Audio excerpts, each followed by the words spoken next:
पाकिस्तान को लगा तगड़ा झटका। जिनके भरोसे बैठा था वही दे रहे धोखा। मुस्लिम देश और चीन ही पाकिस्तान से कर रहे किनारा। क्या होगा पाकिस्तान का? नमस्कार, मैं हूं आपके साथ रोहित। भारत के पड़ोस में एक मुल्क है पाकिस्तान, जो मुल्क कम जो कर ज्यादा लगता है, क्योंकि दुनिया में आतंक बढ़ाना इस देश का खास मकसद है और भारत के लिए हमेशा बुरा सोचना इसके फितरत में है।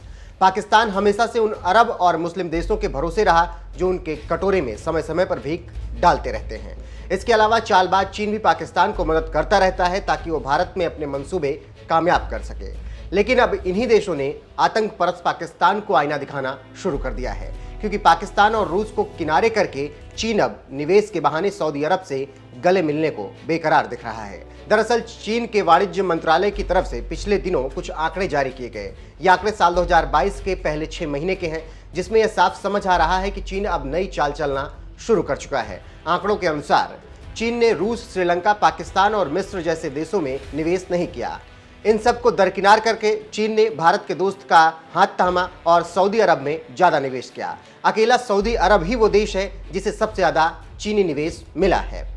ये आंकड़े पाकिस्तान के लिए किसी सदमे से कम नहीं है, क्योंकि चीन की तरफ से अभी तक पाकिस्तान को सबसे ज्यादा फंड दिया जाता था, जबकि इस साल पहले 6 महीनों में चीन ने पाकिस्तान के फंड में 56% कटौती कर दी और उसने सऊदी अरब में ये पूरा निवेश कर दिया। इसके अलावा साल 2021 में चीन ने सऊदी अरब से सबसे ज्यादा तेल आयात किया था। तब चीन ने 87.58 मिलियन टन कच्चा तेल सऊदी अरब से खरीदा था। इसके साथ ही सऊदी अरब कच्चे तेल के साझेदार के तौर पर चीन की लिस्ट में नंबर 1 पर आ गया था।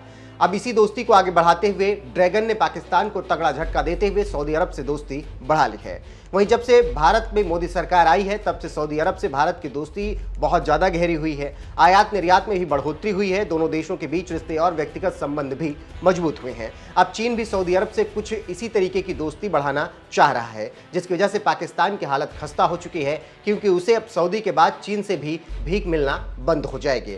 फिलहाल आप सुनिए भारत देश के प्रधानमंत्री नरेंद्र मोदी को, जब उन्होंने कुछ साल पहले सऊदी अरब और भारत के रिश्तों पर बात करते हुए बड़ी बातें कही थी। भारत और सऊदी अरब के आर्थिक, सामाजिक और सांस्कृतिक संबंध सदियों पुराने हैं और यह सदैव सौहार्दपूर्ण और मैत्रीपूर्ण रहे हैं। हमारे लोगों के बीच के घनिष्ठ और निकट संपर्क हमारे देशों के लिए एक सजीव सेतु यानी लिविंग ब्रिज है। हिज मैजेस्टी की और रॉयल हाइनेस आपकी व्यक्तिगत रुचि और मार्गदर्शन से हमारे द्विपक्षीय संबंधों में और भी प्रगाढ़ता, मधुरता और शक्ति आई है। आज 21वीं सदी में सऊदी अरब भारत के सबसे मूल्यवान स्ट्रेटेजिक पार्टनर्स में है। यह हमारे विस्तृत पड़ोस में है, एक करीबी दोस्त है और भारत की ऊर्जा सुरक्षा का महत्वपूर्ण स्रोत भी है। 2016 में सऊदी अरब की मेरी यात्रा के दौरान हमने अपने संबंधों को विशेष रूप से ऊर्जा और सुरक्षा के क्षेत्रों में कई नए आयाम दिए थे। आपसे अर्जेंटीना में 2 माह पहले हुई मुलाकात के परिणाम स्वरूप सुरक्षा, व्यापार और निवेश के क्षेत्रों में हमारी स्ट्रेटेजिक पार्टनरशिप के सार ने नया विस्तार लिया है।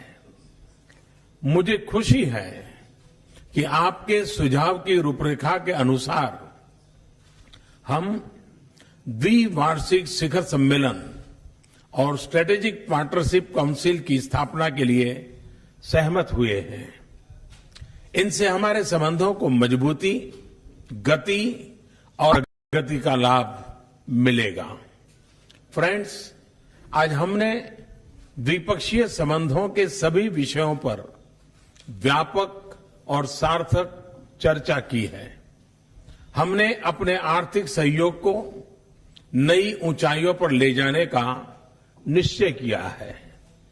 हमारे अर्थतंत्र में सऊदी अरब से संस्थागत निवेश को सुविधाजनक बनाने के लिए हम एक ढांचा स्थापित करने पर सहमत हुए हैं। मैं भारत के इंफ्रास्ट्रक्चर में सऊदी अरब के निवेश का स्वागत करता हूं। योर रॉयल हाइनेस, आपके विजन 2030 और आपके नेतृत्व में हो रहे आर्थिक सुधार भारत के प्रमुख कार्यक्रमों में जैसे make in India, startup India के पूरक है। हमारे ऊर्जा संबंधों को स्ट्रेटेजिक पार्टनरशिप में तब्दील करने का समय आ गया है। दुनिया की सबसे बड़ी रिफाइनरी और स्ट्रेटेजिक पेट्रोलियम रिजर्व में सऊदी अरब की भागीदारी हमारे ऊर्जा संबंधों को बायर सेलर रिलेशन से बहुत आगे ले जाती है। हम अक्षय ऊर्जा के क्षेत्रों में अपने सहयोग को मजबूत करने पर सहमत हुए हैं। हम इंटरनेशनल सोलर अलायंस में सऊदी अरब का स्वागत करते हैं। परमाणु ऊर्जा के शांतिपूर्ण उपयोग, विशेष रूप से वाटर डिसैलिनेशन और स्वास्थ्य के लिए हमारे सहयोग का एक और आयाम होंगे। विशेषकर अपने स्ट्रेटेजिक वातावरण के संदर्भ में हमने आपसी रक्षा सहयोग को मजबूत करने और उसका विस्तार करने पर भी सफल चर्चा की है। पिछले साल भारत सऊदी अरब में प्रतिष्ठित जनाद्रिया समारोह में गेस्ट ऑफ ऑनर था। आज हमने अपने सांस्कृतिक संबंधों को और मजबूत करने का लक्ष्य रखा है। व्यापार और पर्यटन को बढ़ाने हेतु सऊदी अरब के नागरिकों के लिए ई वीजा का विस्तार किया जा रहा है। भारतीयों के लिए हज कोटे में वृद्धि के लिए हम हिज मैजेस्टी और रॉयल हाइनेस के बहुत बहुत आभारी हैं।